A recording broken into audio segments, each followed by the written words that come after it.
All right, I think we can go ahead and get started. So I want to thank everyone for joining us here this evening. Hi, my name is Oladotian Hospitalis. I am the programs coordinator for the African American Community Services Agency. We're delighted to have you here. Um, we want to issue a special thank you to the City of San Jose and Google for hosting this event with us and for helping to create a space for the community to have input on changes in and around the community. We also want to give a shout out to some of our AACSA, attendees and staff in attendance. Board member Lamont Jones, staff members Maisha Taylor, as well as Sasha Richardson. We would also like to recognize some of our local churches in attendance and their congregations. Antioch Baptist Church, First Zion African Methodist Church and Episcopal Church, St. James African Methodist Episcopal Church, Maranatha Christian Center, Bible Away Christian Center. We also want to thank our facilitators for the evening for our breakout rooms, Reverend Ray Montgomery, Reginald Swilly, and SJSU student Cadence Walker for attending this evening. So we're looking forward to having this conversation with all of you and having a wonderful, informational session. The purpose of today is to provide some insight on some of the potential changes coming to the city of San Jose through various city planning efforts. And for you all to be able to have the space to share your thoughts on those potential changes and ask questions. So tonight we're going to learn about the decision-making process, and we're looking forward to it. So we want to move into it. Thank our city partners. Go ahead and get started. And if all of those in attendance, if you're not currently on camera, if you could please mute your mics, that would be amazing. Okay. Awesome. So we're going to go ahead and get started. And the first thing that we're going to do is we're going to launch a live poll for you all to go ahead and let us know where you currently come from in the city, what your awareness of the project is, and the topic of interest. So give me just a second. I'm going to go ahead and launch that, and then we'll go ahead and get started. All right. So the poll is now live.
We're going to give you just a couple more minutes to finish that.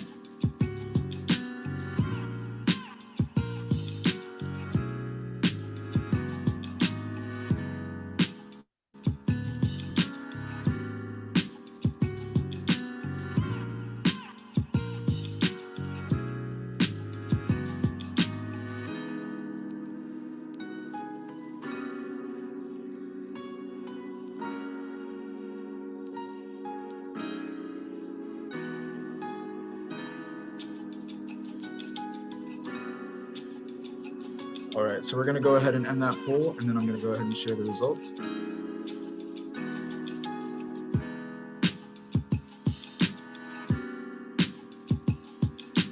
All right.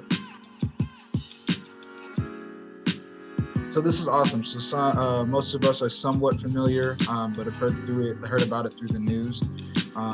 Many of us that are on are currently on due to emails from the AACSA. Awesome to know that our outreach is working. Let me go ahead and start this. Okay. Our age groups are very diverse. Awesome. Okay, so without further ado, we're going to go ahead and get started with the program. Now we're going to move into a presentation from the city of San Jose, and I'll turn it over to them.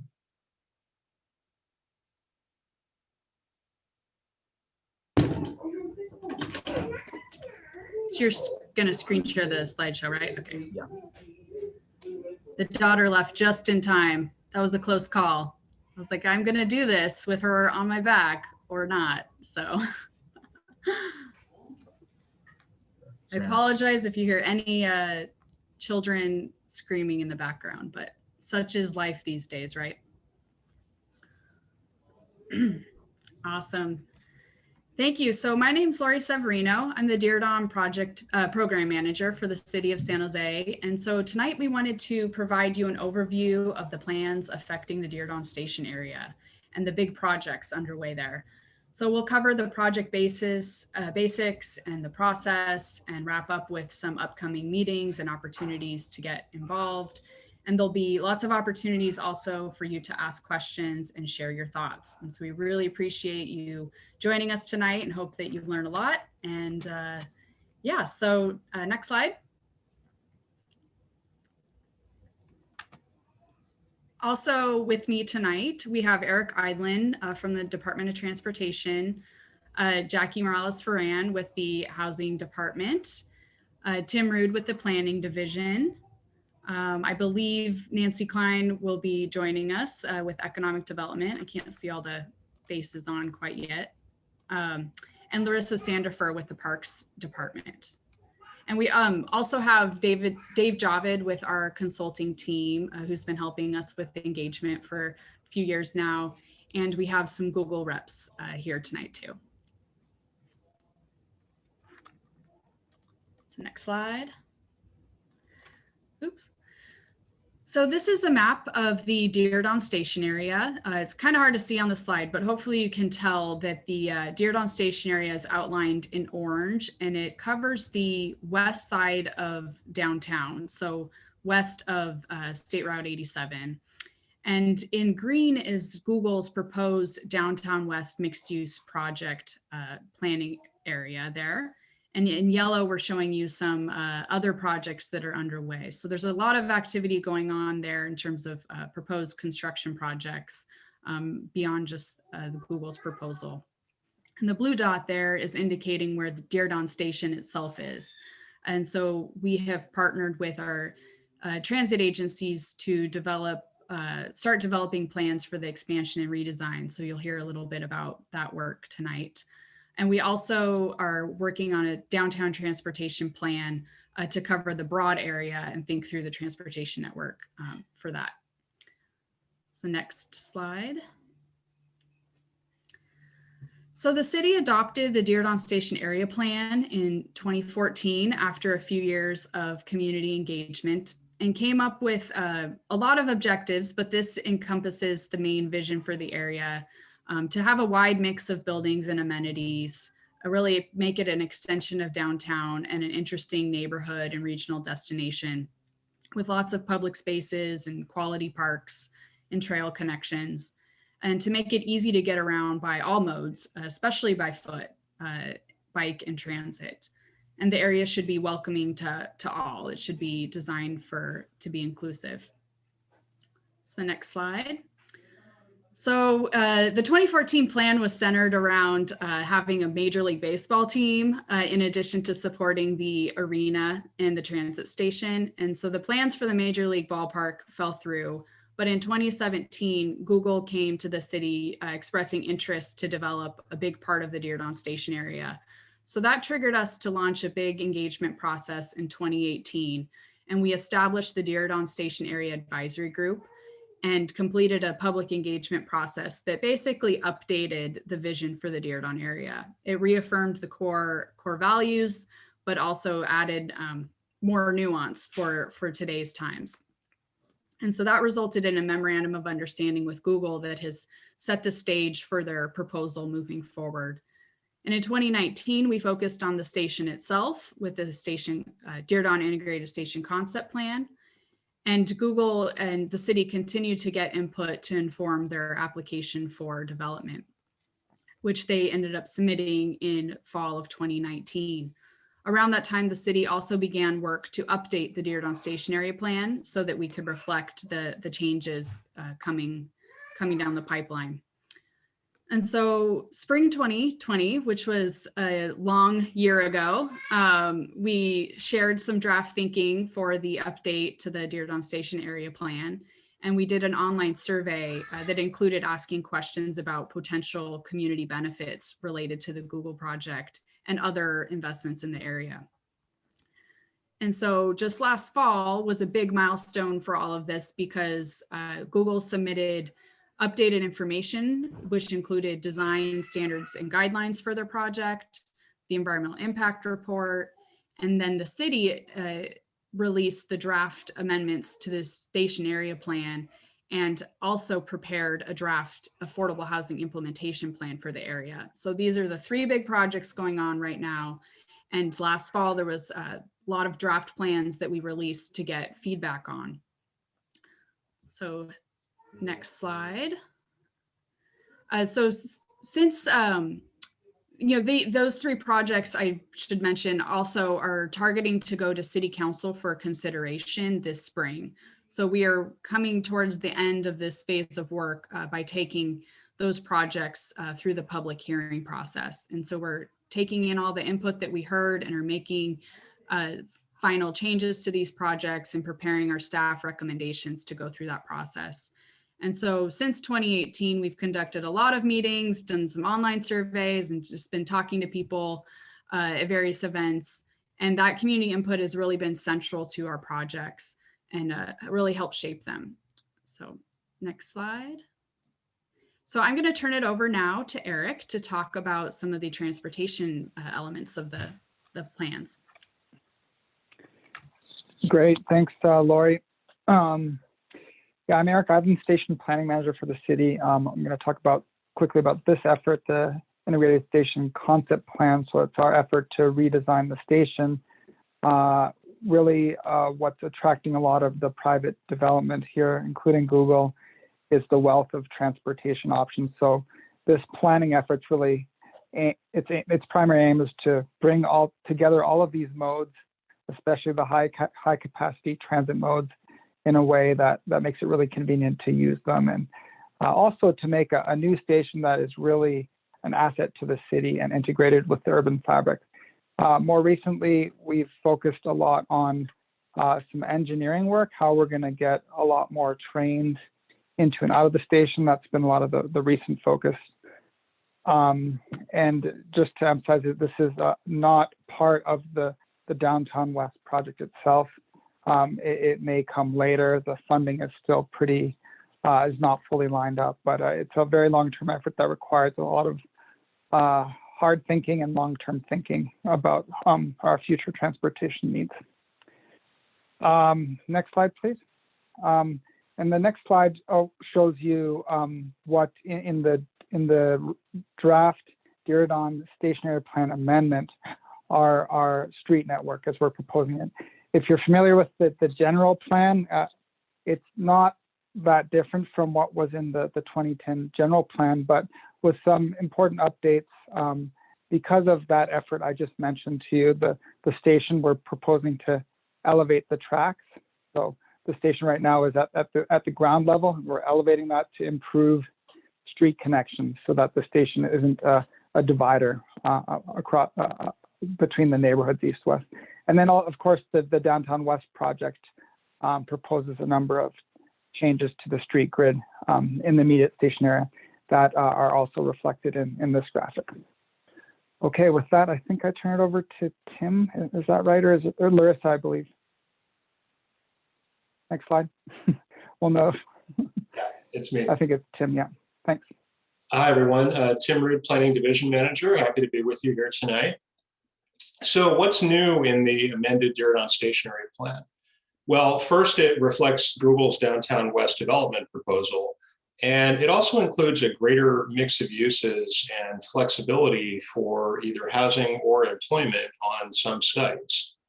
The draft amended plan proposes 3 classes of maximum building heights, taking into account the existing context, including the airport and freeways, as well as the potential for development on individual sites and blocks.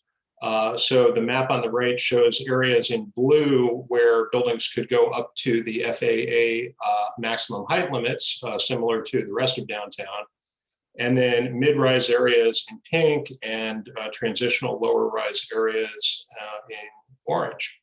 So overall, the proposed changes to the station area plan would increase the potential development capacity by about 7,000 housing units and 6.4 million square feet of commercial space, and that's in addition to downtown West. Next, please.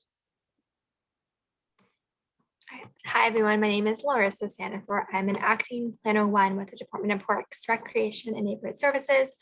And this is the overall Parks and Plazas open space concept.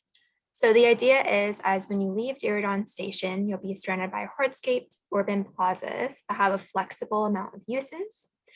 And then as you move more east to the creek, it becomes more natural-based open spaces. And then north and south will become more traditional park spaces with like big playing fields and playgrounds. And then this is Jackie's slide.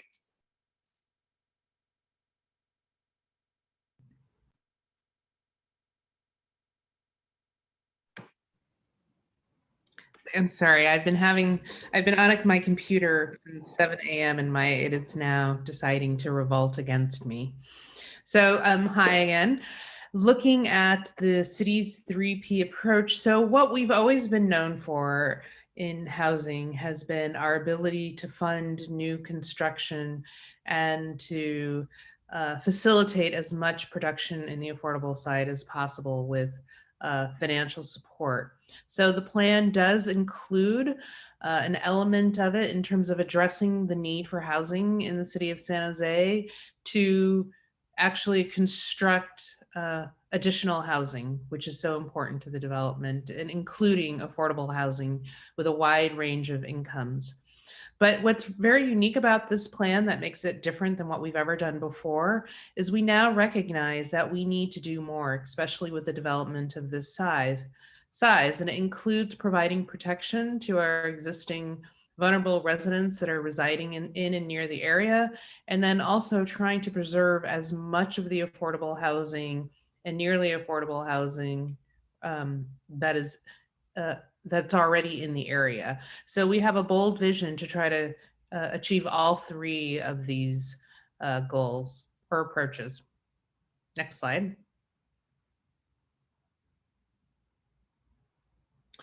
So our preliminary goals for the area include, and again, this is a much larger requirement or goal than we typically have. We usually have a 15% affordable housing requirement. Here, we're striving to reach a 25% goal of really creating affordable housing that has restrictions on it so that these homes will be affordable not only now, but into the future. And in addition to that we're not only including that central area, but we're also going to include a half-mile area that surrounds it with, again, the priority of providing that protection to try to maintain the number of low-income renters that are living in the area, as renters are typically the households that are displaced. We want to maintain the affordability and ensure through our protection initiatives that anything that has an affordability restriction already on it continues to be affordable. And then we're also going to be launching something that we have been working on, which is to try to preserve existing, a naturally affordable existing development in the area so that can continue to serve the residents that are living there. Next slide.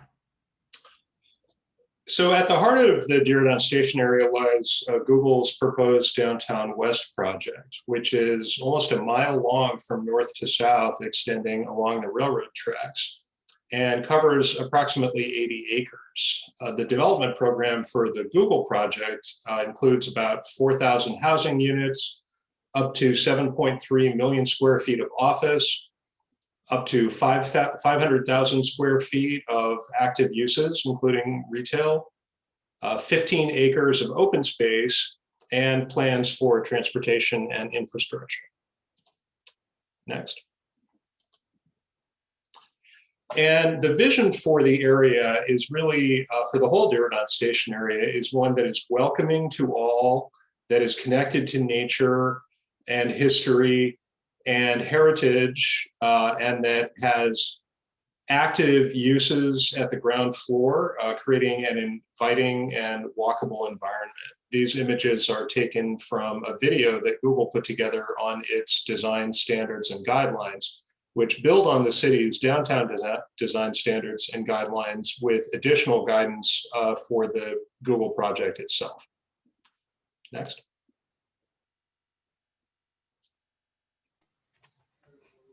I'll take this one. So the city's review of the Downtown West application involves these three pathways. The first one is development review. And so that includes land use, entitlements, design, some of the things that Tim was just talking about. The second one is the environmental review process, and that includes preparing an environmental impact report under the California Environmental Quality Law Act. I realize there's a lot of acronyms, so we're trying to spell them out here. And then the third pathway is the development agreement. And so that includes the negotiations of a community benefit plan and other terms of development to give both the city and Google certainty over the rules that will govern the development over time. So next slide. So development agreements are common tools for big projects like this, ones that will take multiple phases and many years to build out. And so the development agreement for Downtown West is going to include a package of community benefits. And these are things that go beyond just normal city requirements or the environmental mitigations that would be identified in the environmental impact report, and through the things that Google wants to do to make their project great and that will have benefits, but are not necessarily the things that we want to really prioritize for a community benefits package. And so you can see the three buckets there on the right side, that these are the three ways in which the project will provide public benefits. And so according to the Memorandum of Understanding with Google, the intent for the community benefits package is to share back some of the value created through the city actions, through the rezoning, through the increasing of height limits, things like that. And we also will be considering the feasibility of the development. And so we are finishing up the development agreement, and we'll be releasing it to the public very soon, later in March. And we'll go into a little bit more detail on this, but I'll end with some of the opportunities for providing input on the development agreement once it comes out. So next slide.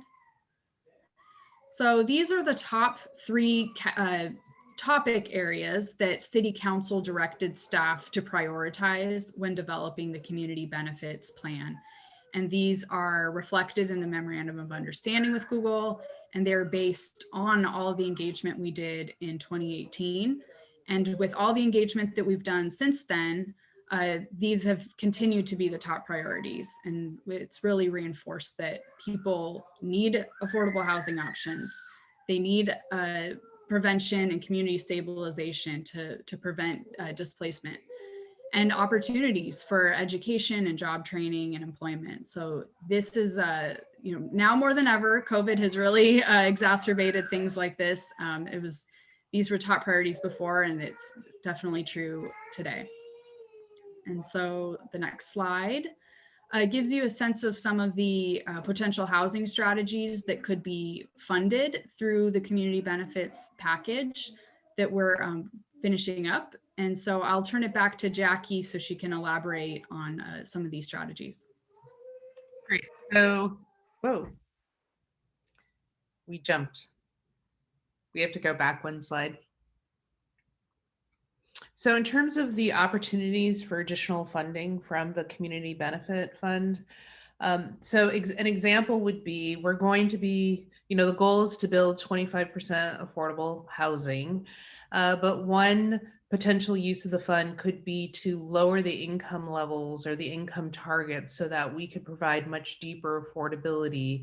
So more people or lower income or our most vulnerable residents could afford to actually live in the site. We've already talked about using funding to preserve the existing affordable housing that's in the area. The other opportunity is to provide programs to prevent displacement. And so I'm sure everyone is aware of the potential eviction moratoriums that are going to happen. And so one of our strategies that we've used is providing rental assistance, helping with a legal defense in case somebody needs an attorney to prevent the eviction, or there could be other support systems that somebody needs in order to pay for their rent. Maybe they need some other kind of assistance. And then, of course, we've heard a concern, and so many of us see it every day on the streets, the number of people who are experiencing homelessness. This area has some shelters already, and we could provide potentially some additional support for homeless people by providing more services there, potentially looking at a shelter over there, or other kinds of support that would make people more successful. And then lastly, an opportunity to test some models we haven't had before, but we do know that for many people, they get stability and wealth through being able to own the properties that they live in.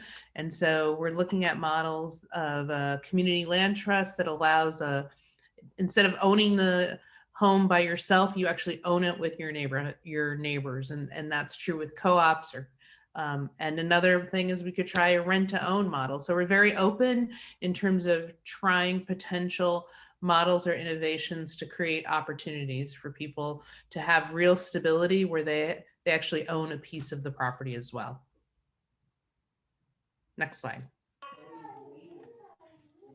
Thanks, Jackie. And those strategies that she went over are really consistent with the approach for the Diridon area as a whole and other citywide programs.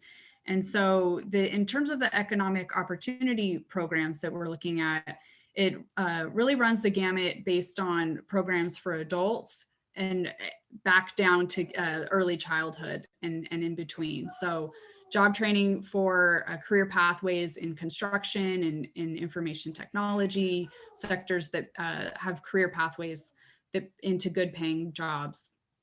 Also, small business stabilization and opportunities that include support for entrepreneurs and local businesses and artists, scholarships for people to attend college and other post-secondary education, career exploration for young adults and youth to be able to be exposed to different career opportunities through job shadowing, mentoring, internships, things like that. And also early childhood education and childcare for families. And that should be affordable, accessible, and high quality. So I think that, yeah. So on to the upcoming meetings. So we wanted to give you a good flavor for where we're headed with the community benefits and the development agreement. As I mentioned, it's going to be coming out soon for public review. And the stationary advisory group, we're going to have a meeting on March 22nd to discuss it. And there will be public comment at the end, last portion of that meeting. But really the best place for community members to really sink their teeth into it and discuss it is going to be at a virtual community meeting a few days later.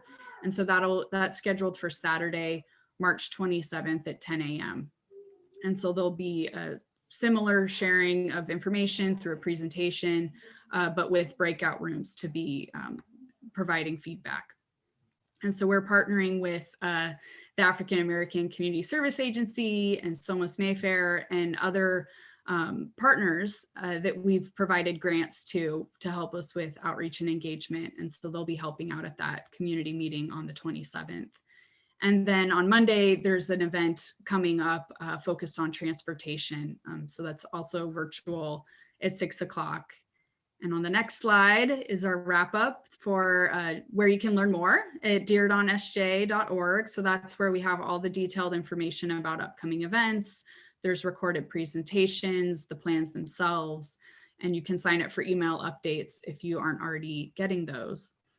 And just drawing attention to Google's site further Downtown West project, they have blog articles and videos that really get into great detail about their proposal.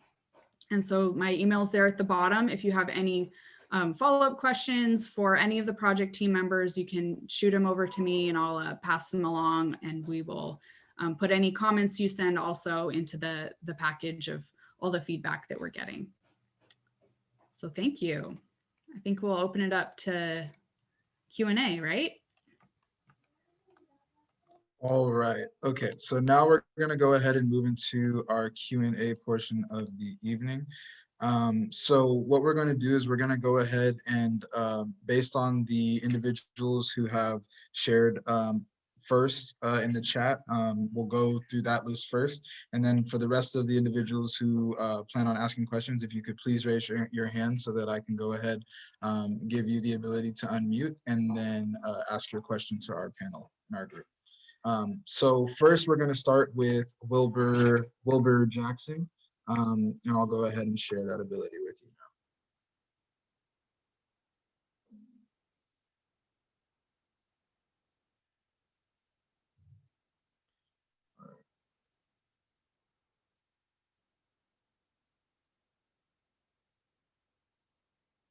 Mr. Jackson, are you there? You said Mr. Jackson? Hello, I'm here. Awesome. It's just terminology of low and different tiers of affordability. I just wonder if there is any numerical representation of what affordability and all the different tiers represent. I mean, it just becomes a little more understandable. How do you know what category you fall in?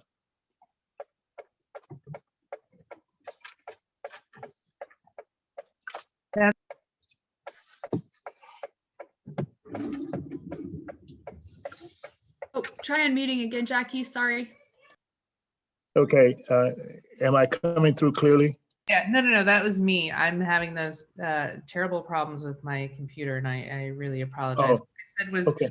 maybe we could just take another question. I'm going to pull it up on my other phone right now so I can see it. But you're right, we do talk in lingo. We have 4 different income targets that start from extremely low income. That's probably as low as $30,000 a year for one person, and can go even lower than that. And then it goes up. So let me just pull it up and I will get back to that question. Thank you. All right, awesome. Next, we are going to go to Alex Short.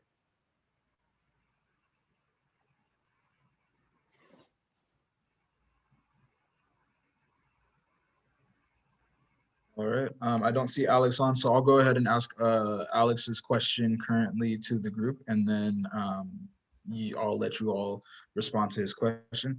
Alex's question is, and this was during the presentation in regards to job training for homeless individuals. Is there evidence that job training works well? I'd love to learn more on that front because I haven't studied it much.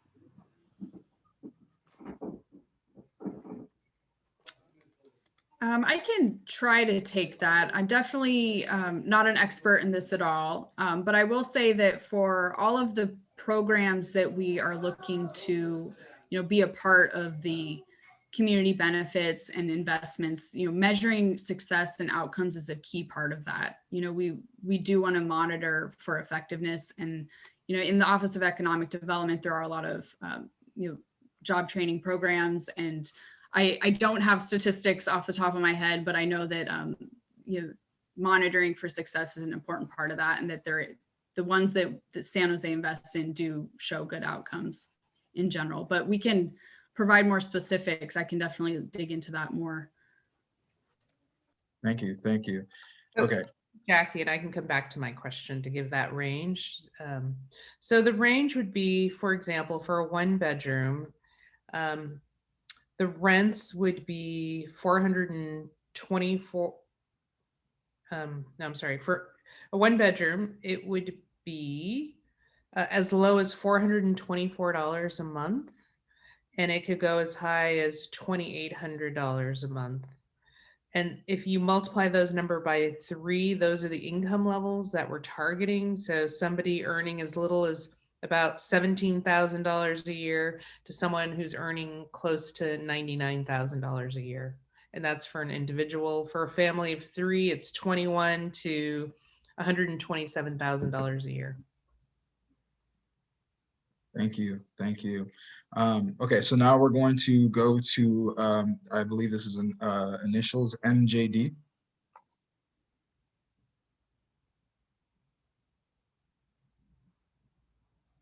I thought you were going to read my question. Well, it's up to you. You can read my question. That'd be fine. Okay. Thank you. All right, sounds good. MJD's question was, after the pandemic, will Google need the currently planned office spaces? Will more people continue working from home? Yes, hi everyone. Thank you MJD for your question. I'm Jessica Graham and I work with the Google team as the Community Development Manager. We are definitely committed to creating spaces for people to connect. We've heard loud and clear from our employees that it's important. It's an important part of our business strategy. And it's an important part of being a good employer and a good citizen in the community is by creating opportunities for people to come to work and connect as human beings and be able to be together in person. So our commitment to that has been publicly stated. You guys can find the blogs, but I hope that answers your question, MJD, that we are still realizing that now more than ever in the midst of a pandemic, people really crave an opportunity to do work alongside other human beings. Thank you, Ms. Graham, for your answer. So now we're going to go to Cadence Walker. Hello, everybody. My name is Cadence Skywalker. I'm Director of Legislative Affairs at San Jose State for the student government. My question, I have a couple questions. I guess my first initial question is, how has Google been working with San Jose State, if at all? Hi, Cadence. Yes. Hello. Right now, we're actually working with the business school to invite a cohort of students to provide input to our plan. They're going to be working for the duration of the semester to look at the use of our public space and make sure that we're hearing the voices of those who are in that 18 to 24-year-old range. We're expecting a presentation at the end of the semester. Obviously, that cohort of students doesn't represent the entire. Oh, you're kind of cutting out. I can't hear her. Yeah, I think, Ms. Graham, your voice cut out just for a second. Let me try to mute and ask them.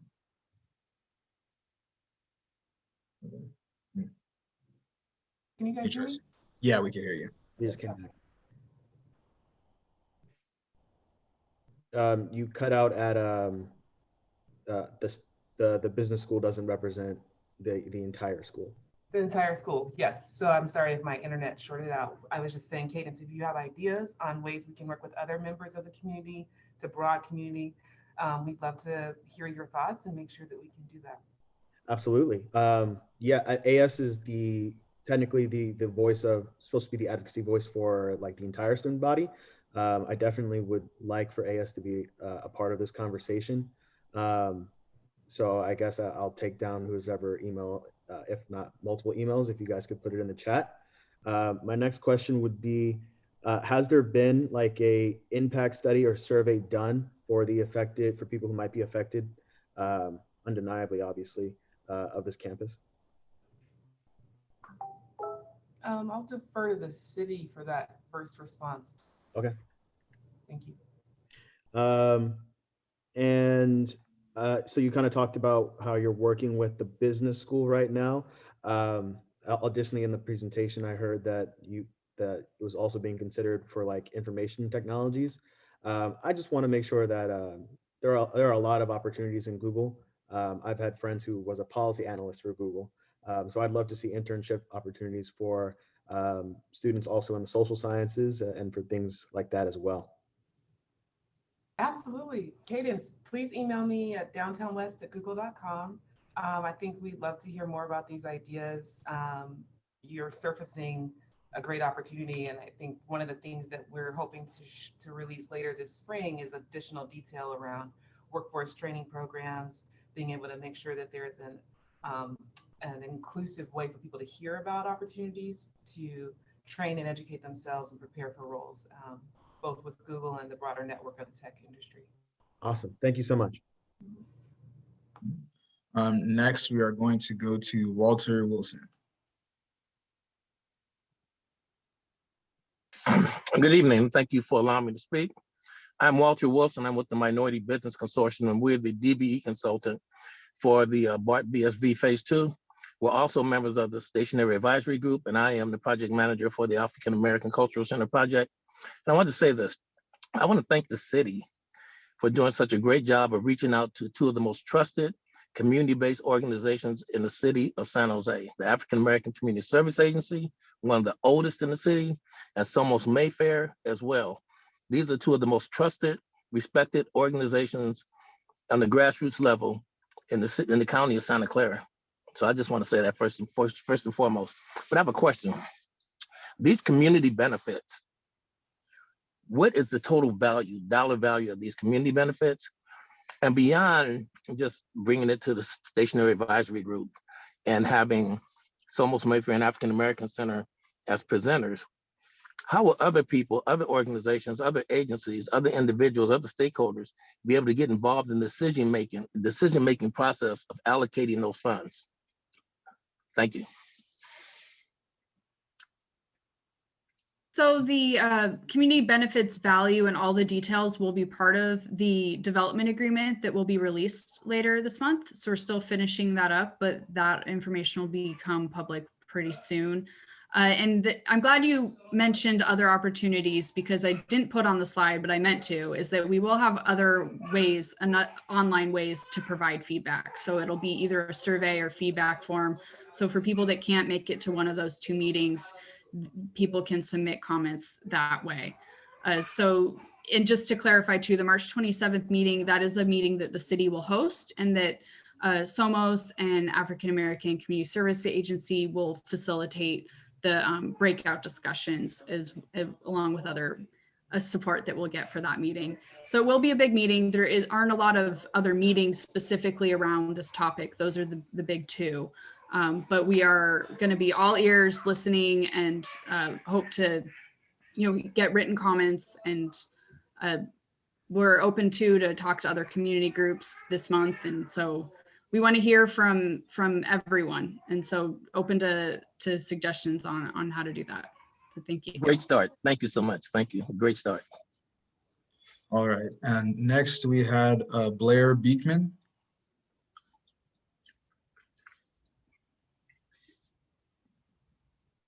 Hi, thank you. I just wanted to try to ask a simple question, maybe kind of difficult though. Where's the situation with the building heights question in the airport runway corridor area? And what is the views and ideas of the Airport Commission being respected? It's my hope that the building heights will be mellowed a bit, and a more honest conversation about building heights will be taking place. And I just wanted to know where that currently stands. Thank you. Sorry if it's an awkward question.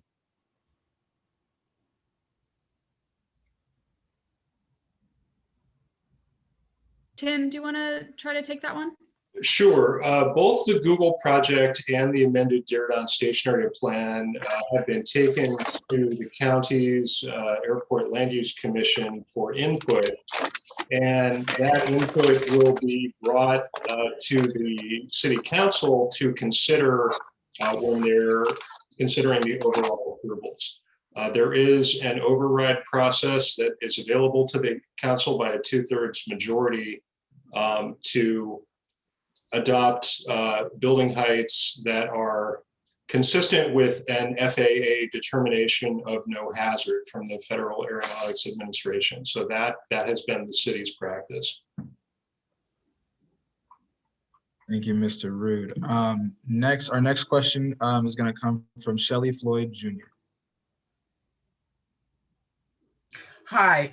Yeah, my question is, what are the opportunities for the real estate community? We have a lot of brokers, especially minority brokers here that don't get a lot of work here in San Jose.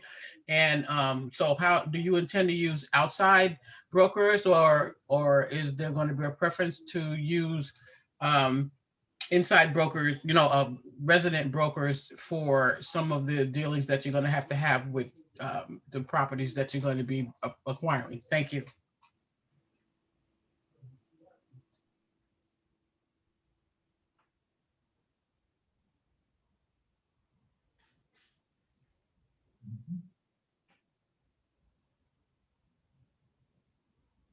I think we'll have to take that down as a comment and question to maybe look into and get back to you on.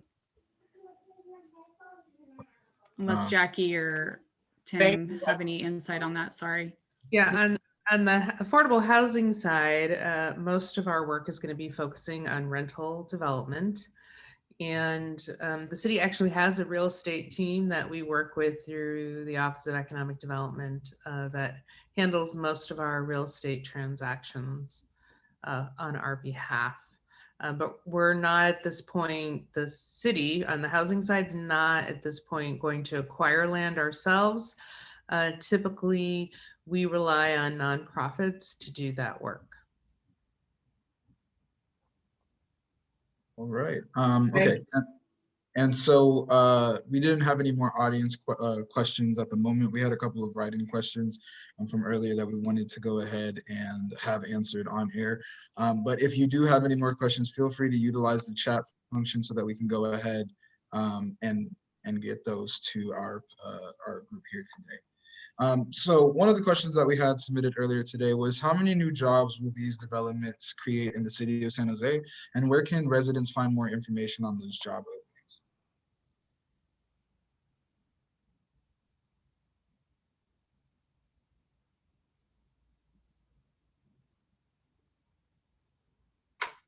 Jess, do you want to try to take that one?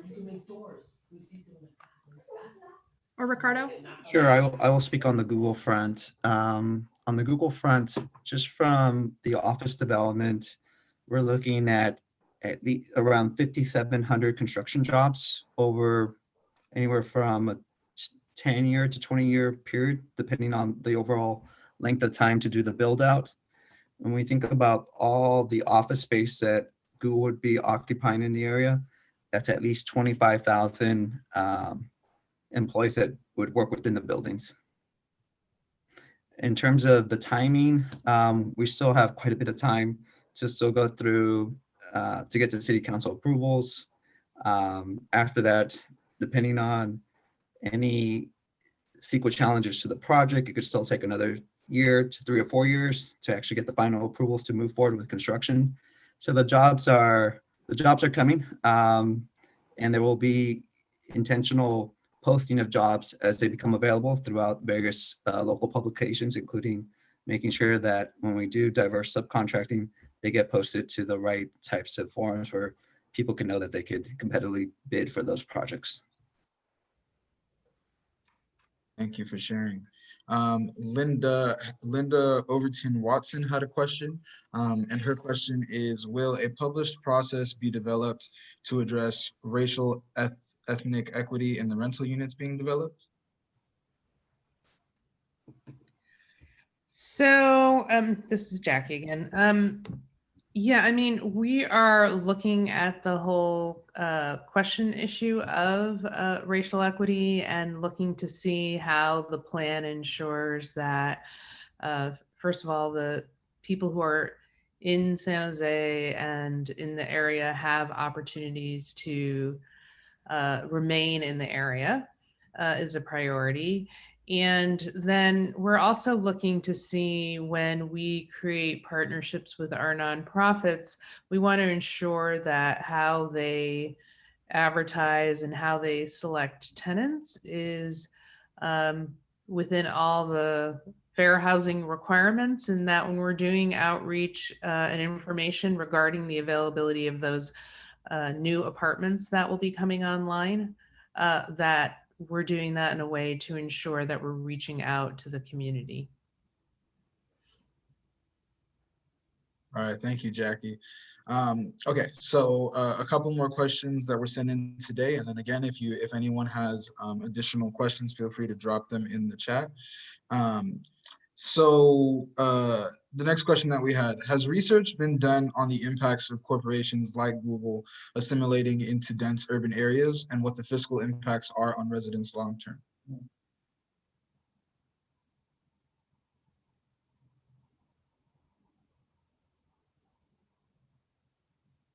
In terms of long-term analysis, I'm not aware of any. Are aware of kind of large developments over time in dense urban environments. When we look at across other major cities, San Jose being one of them as the 10th largest city. I can't speak to any long-term analysis, but have and come across different projects that community development, jobs, housing next to each other, especially around transit-rich areas, can perform and create opportunities. Thank you for sharing. Thank you. Our next question is, how does, sorry. In the housing side, we also looked at this whole issue of displacement and, the drivers of displacement, and a lot of the research shows what's actually the underlying force is really this creation and the public investment of this amazing transit site, and it's this amazing transit opportunities that are going to exist that then results in this movement of other redevelopment. If that transit didn't exist, weren't going to have this amazing connectivity, the area would be very different. And it's because jobs want to be near it, people want to be near it. It creates so much opportunities for people that really spurs a lot of redevelopment. So I guess my point is, if it wasn't Google, it would be something else, right? It would be something else would want to come into this area because of the tremendous transit opportunities we have. Yeah, thank you for sharing. Okay, so we have time, I would say, for maybe a couple of more questions before we go into breakout rooms. We'll go with Walter Wilson, and then we'll keep it going from there. Hello again. Yeah, Jackie. So yeah, I think that's right. In terms of the huge opportunities to actually develop into that specific space in San Jose, Silicon Valley. But to answer the person's question about the long-term effects of a huge development like Google in an urban area, Minority Business Consortium has looked at some of those impacts all over the country, and they can be good and bad. And it just depends right now about how we do what we do. This is the whole key to everything. We can do some of the most wonderful things in the world in terms of some of the developments that are happening, but we have to consider the least of us in the planning. We have to consider that person who's living on that corner, that homeless person who lives in that park on that corner. We have to consider the family who lives over here in the corner. We have to consider iJava, all of these places that are going to be impacted. At the end of the day, it's a matter of how we do what we do.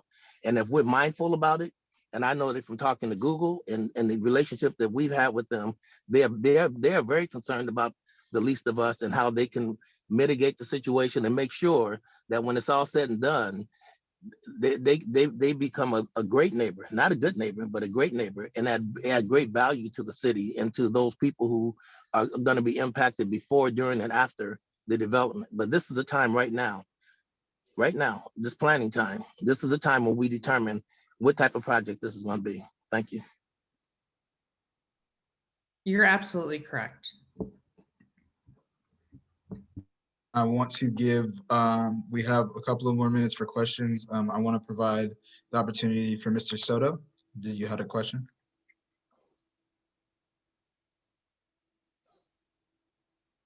Yes, this is Paul Soto from the Horseshoe, which is a neighborhood that is adjacent to the 280 on the south side of the 280. I was born at Valley Medical Center 53 years ago. My mother was beaten and humiliated and degraded in San Jose Unified School District for speaking Spanish. My ancestors were redlined.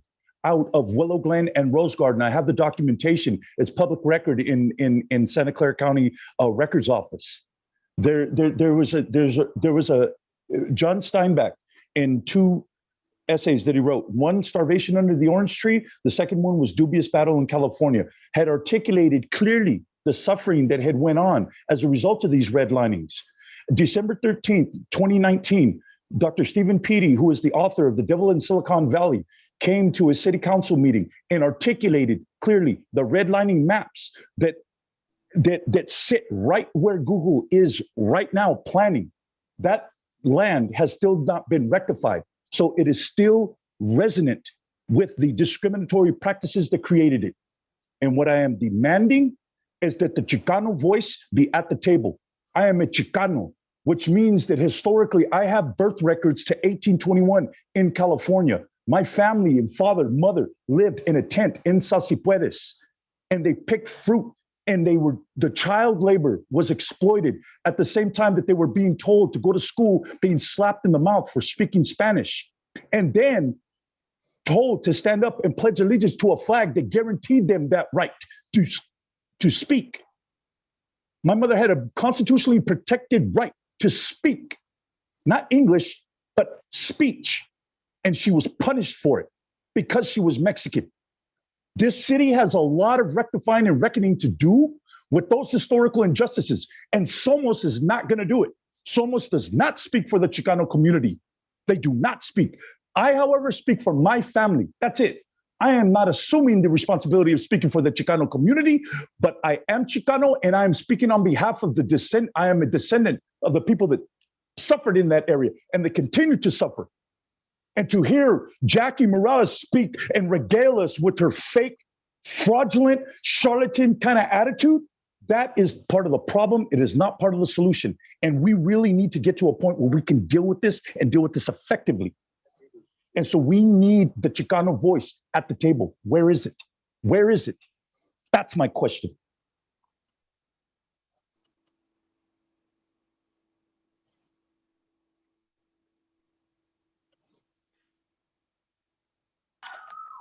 Well, thank you, Paul. I hear you, and our efforts for engagement really are trying to reach all segments of the San Jose population, and I know it can be frustrating.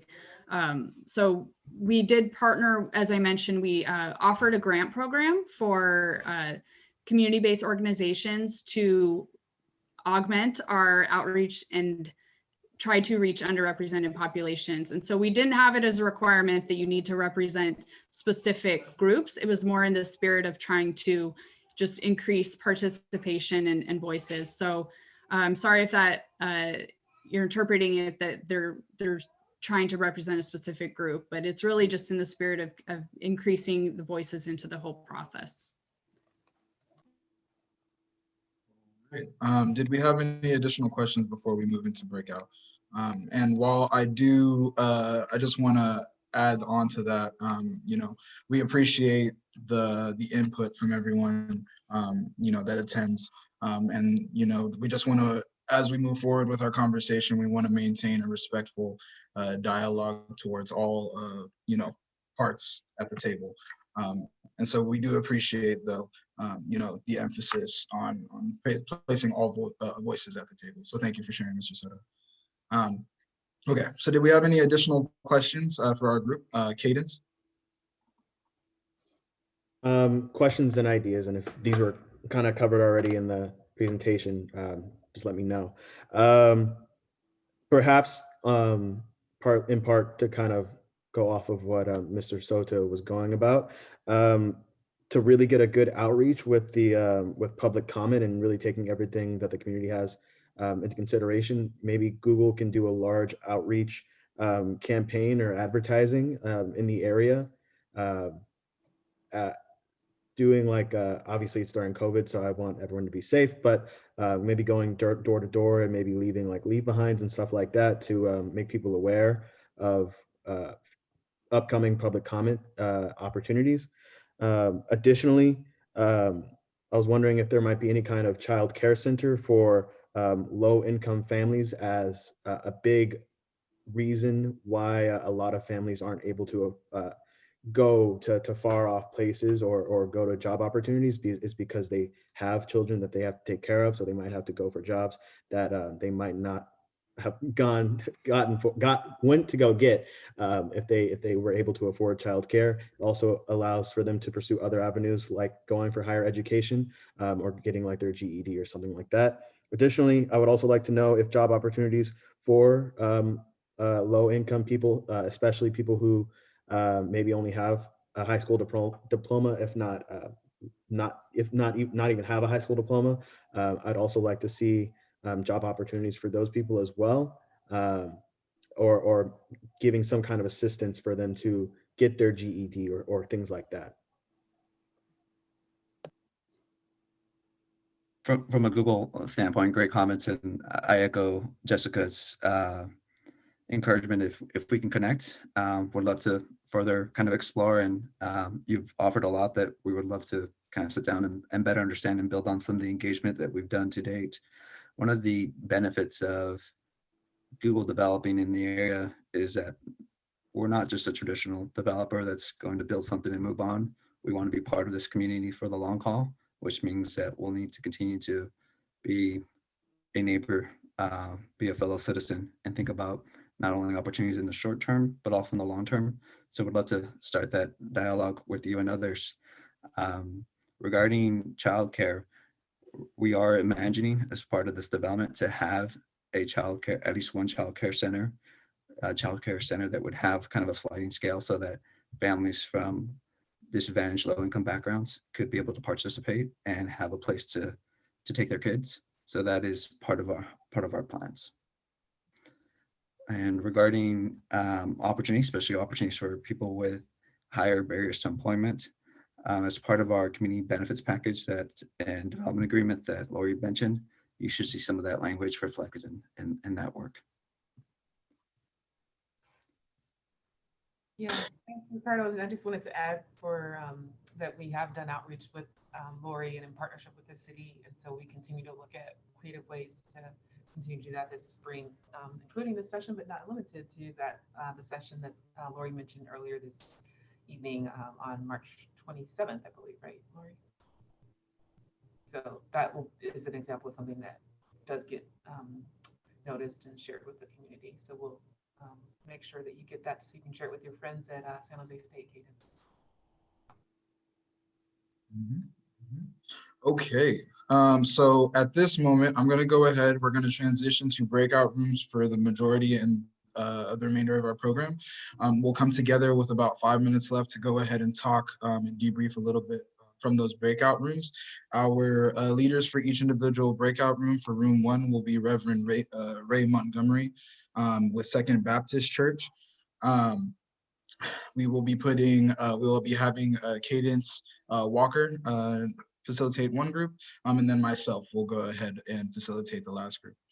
So I'm going to go ahead and put those groups together, and then we'll go ahead and go into breakout rooms.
get you posted. All right. So now that we should be having everyone slowly funnel back into the breakout or into the main room.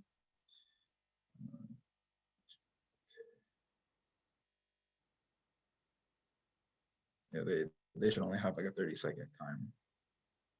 Okay. All right. So as everyone gets ready to transition back into the main room, we'll go ahead. We're gonna go ahead and push one last thing, and that's gonna be one more live poll before we go ahead and wrap up here tonight. Give me 1 second. Make sure everyone is out. All right. All right, so for those of us joining right now, we just launched our second poll of the evening. And as we close up, I just want to provide a space for Cadence and Reverend Montgomery to go ahead and issue some of the feedback that they received in the groups. And then we could just go ahead and share some of that. And then we'll go ahead and start with Cadence, if you don't mind. Yeah, I think there was great feedback. Right before we left, someone brought up a great point is how they'll be working with schools and high schools.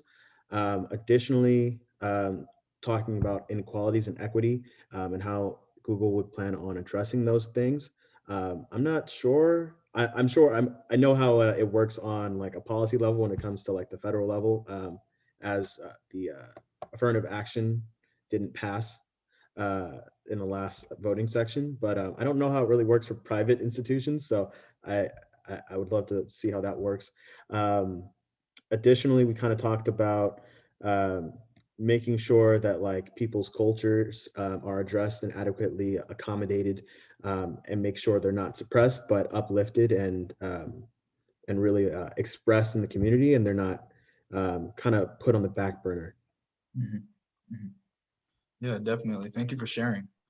Okay, I'm not seeing Rev Ray back on in the main room, but if anyone from Rev Ray's room would like to come on and share, we would love to hear some of the dialogue that was going on in your room. I can share as the note taker in place of Reverend. Okay, so some of the things that we discussed in our group was just how is Google planning on using the office space once they are settled. And so what we learned is that there's still wiggle room to answer this question, but the intention is to have spaces that belong to the community as well in collaboration. The other thing that we spoke about is the historical cultural relevance and the need for community members to express those historical facts of the Chicano population, to educate Google on the land that they're going to be building on and the significance of that. Also, Google is planning on, investing in opportunities for families and children of the underserved, and also are interested in extending their knowledge about Chicano historical impact in San Jose. Also, lastly, we just talked about the excitement. We had mixed opinions about the excitement of the project. However, a few people had expressed that they are excited and want to see what's going to happen out of this Google project. And we also learned that we do have Google employees who can identify with the Chicano experience. And so that's what we had time to cover. Thank you. Thank you, Maisha. Okay, so I'll go ahead and speak to our group. So some of the things that we had addressed were some of the obvious things that will come with such a development like Google coming into the San Jose area, things like traffic, construction, and things like that. Some of the other things that we discussed in our breakout room pertain to what does Section 8 housing look like, in the city of San Jose, the availability of it moving forward, once you know, a development like that comes into the area, and what the fiscal implications will be for those populations, and then just some of the different support that the city is or is not getting from the federal level in regards to that. But if there are any additional questions, go ahead and feel free to go ahead and email me. I'm going to go ahead and put my email in the chat box for any of those who have additional questions that they want to pose to our city staff. I want to go ahead and thank all of our the individuals who have donated their time to us tonight to be able to present this to you all, this information in this info session. Thank you. If you can please fill out the poll before you exit this call, and just to get some qualitative information back to our groups that have participated here tonight. A special thank you to Reverend Ray Montgomery and Cadence Walker for their participation tonight. Thank you to Lori Severino and all of our partners with the City of San Jose. We appreciate your time.